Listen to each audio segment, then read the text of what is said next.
It's strange how silence can be the loudest thing in the room. You pick up the phone, almost by habit, to call someone who's no longer there. You want to share a funny moment from the afternoon, or maybe ask about a cake recipe, or just say, "Guess what?" But then it hits you all over again, they're gone.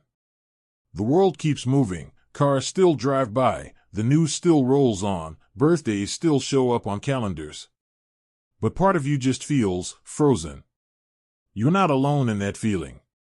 So many people over 60 have said to me, "I don't even recognize my world anymore. It's like it's shrunk without my people in it." And that kind of grief, it's not just about missing someone.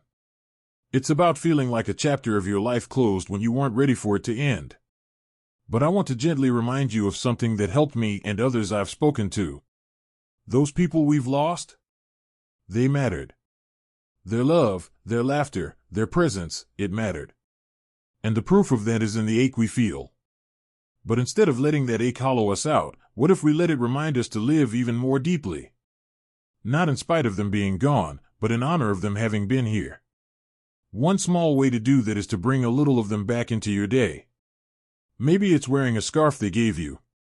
Maybe it's cooking their favorite dish, or telling their old joke at dinner, or planting their favorite flower in your garden. These aren't just gestures, they're connections. Invisible threads that keep them part of your life, even when they're physically not. And speaking of connections, let's talk about the people who are still around. Sometimes, grief makes us close up. We think, what's the point of making new friends if they might leave too? Or we worry that others are too busy, or that we'll be a burden. But the truth is, connection doesn't always have to come from old friendships or deep conversations. It can come from sitting next to someone at the park, volunteering a few hours a week, or even chatting with someone in line at the grocery store. I've seen people in their 70s and 80s form the most meaningful relationships just by opening a door that was cracked shut by grief. It's not about replacing anyone. You can't.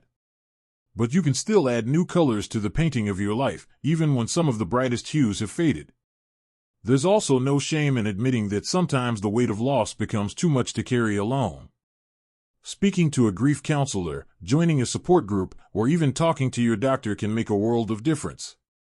You don't have to be broken to ask for help, you just have to be human. And you, my friend, are beautifully, bravely human. Now, I want to offer you something you can do today, something small, but powerful. Take a moment to write down the name of a friend you've lost. Then write down one thing they brought into your life. Maybe it was laughter, or honesty, or comfort. And then, find a way, today, to pass that on. If they were the one who always sent birthday cards, maybe you send one too. If they always listened without judgment, maybe you call someone who needs a friendly ear.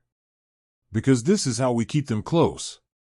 Not by forgetting the pain, but by honoring the love. You may not feel like the same person you were before the loss. And that's okay. Grief changes us. But that doesn't mean it breaks us. In fact, I've found that those cracks in the heart, sometimes, they're where the light starts to shine through.